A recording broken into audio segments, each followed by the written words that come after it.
Welcome to Conversations Live. For more than a decade, we've brought you the best in books, entertainment, celebrity interviews, and current events. When the movers and shakers of the world have something to say to you, they say it to us first. Here's your host, Cyrus Webb. And welcome back, everyone, to Conversations Live. I'm your host, Cyrus Webb. Glad you all could join us once again. But for a radio audience here in Mississippi at WYAD 94.1 FM and WYADonline.com, we're glad that you all could be with us. Also, tuning in to our friends at iHeartRadio and Amazon Music Podcasts. We're glad you all could be with us as well.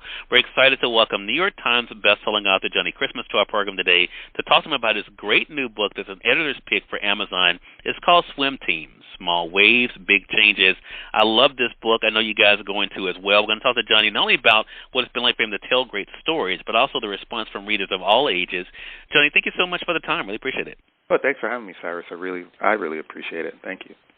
Well, look, I got a chance to get an advanced copy of the book. It's now officially available for our friends to be able to get literally around the world, especially through our friends at Amazon. Johnnie, what has this experience been like for you to be able to create these entertaining stories and to see the way that readers are responding to them? I can't tell you how exciting it is because with making graphic novels in most any book, it takes so long from the beginning to publication day, which is today, that it takes so long that it's really magical when it finally comes out in the world and you can see people reading it and people responding to it in real time and sharing their experiences with you.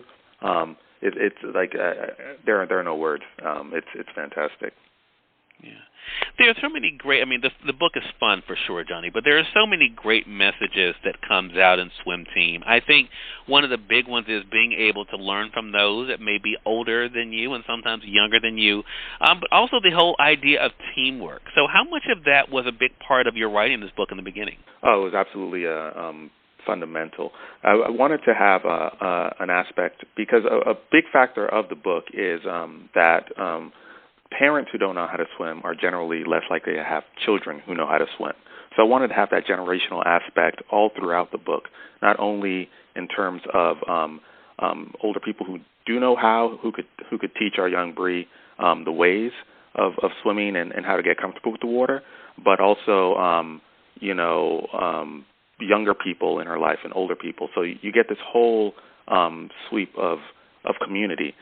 Because all communities have old people, young people, and I wanted it to feel like a real community book where she was centered inside of a community, and this learning of coming to joining the swim team and learning to swim was all within a context of a community and friends, family, so on and so forth.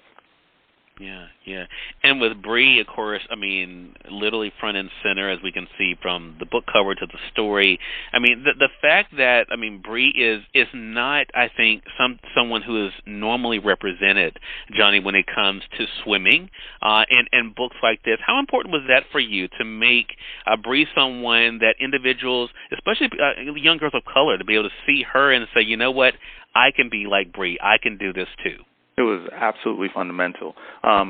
When I was a young person, I fell into a pool and I almost drowned. And I didn't know that it was because that there weren't no swimming pools in my neighborhood. I thought it was a personal failing. I thought it was something I had to do with me specifically. And it wasn't until I got older and started realizing, oh, wait a minute, there wasn't a pool anywhere in sight. And actually, none of my friends knew how to swim. We didn't have access to water. I grew up in Miami, Florida, so the beach was there, but the beach was like twice a year, I think it's, and a lot of those challenges still, exist. So I think it's, absolutely important for me to have young people see themselves in the pool and see themselves around water, and learn that actually it's not their fault that they don't know how to swim. But now coming from that standpoint, you can take steps forward to go like, okay, I don't know how. It's not my fault. What now? And that's the beauty of the book. It points a direction points a way, like, okay, this is the way forward. And with friends, family, community, and support, you can get to a place where being in the pool and having a life in the water could be just a part of one's life. Yeah, and I love the fact that you were able to share the lessons of swimming, even with Bree's journey as well. There's one part of I wanted to actually read this, Johnny, because I thought it was great, and I think it goes to anything that is new for us in life.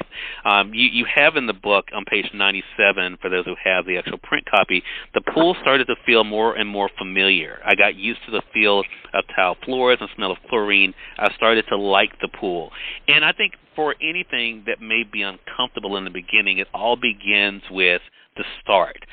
Talk to us about that lesson for yourself and for Bree, and how it's kind of played out, and how you hope readers take away from that you know what, things may seem hard at first, but if you keep getting it, you will be able to achieve what you want. Absolutely. I thought it was absolutely vital, and as you'll see, and as you touched on, throughout the book, Bree is generally not good at anything right at the start, like most of us.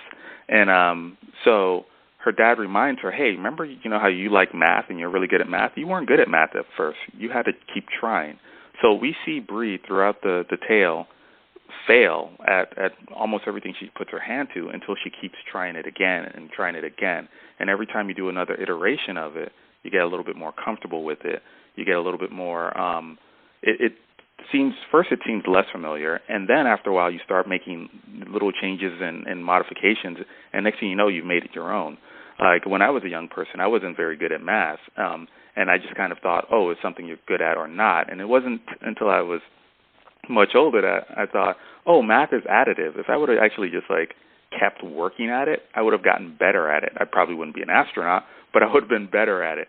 So I think it's a very important lesson for young people to see that, oh, okay, you don't have to get things right away, but if you keep trying it, you'll get better at it. It's almost guaranteed you'll continue to get better at a thing, just getting familiar with it, giving it a try, and approaching it in an open way.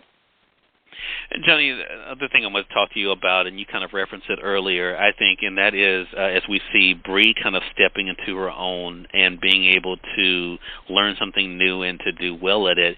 I mean, looking at your career, I mean, it's your first time on with us talking about your literary journey, but what has that reflection been like for you to be able to think about the niche you've kind of carved out for yourself, and how wide now your readership is, I mean, with people enjoying your different types of books over the years? Yeah, it was quite a journey, and I think the main thing that I took away from it, and that the mindset I got into as embarking on the journey, was to enjoy the journey instead of looking at an end point and going oh, I need to get here, here, and here. Of course, I did have points at which I wanted to achieve, and points that I still want to get to, but to enjoy the road and enjoy trying things and knowing that you're not going to get it right the first time, and you're not probably going to nail it the second time, but every time you're getting better at it, and to enjoy the process of it.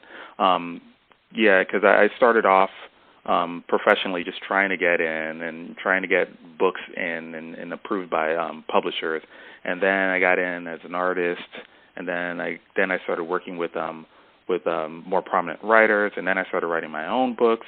And then in every step of the way, I met readers and wonderful people and interesting people, from readers to other artists to other authors, that helped me to slowly get back. And I was reflecting, actually, just before we got on, how all of that baked into being able to talk to you right now comfortably on the radio.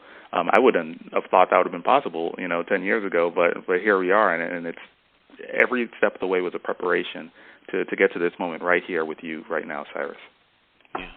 Last thing I want to ask you about, and I do appreciate the time, and I want to be respectful of the time, Johnny. Last thing I want to ask you about is something that I think is universal, but we definitely see it in the book, and I'll talk around it so I don't spoil anything, and that is the idea of what winning looks like. And I love the fact that you address that in this book, because I think so many times we don't give ourselves credit for what we do achieve instead of what we don't. Talk to us about how you have benefited from that lesson, Johnny, and why that was important also that you included it in Swim Team. Yeah, I always thought a lot about the context of these things. Like, you could have a friend who can tell you about, you could have two friends who could tell you about a car accident, and one could tell it in this quirky, funny kind of way, and the other one could tell you this, absolute, tragic way.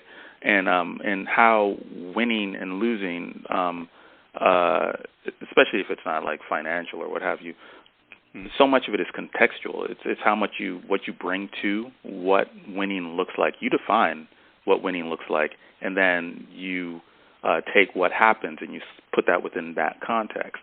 So I think what I thought was most important in the book and in life are the relationships that we have around us, our friends, our family, our community, the people we care about, the people who care about us, and how we can help them and be part of their lives in a way that's, rewarding for them as well. And once you have that, you can't go wrong.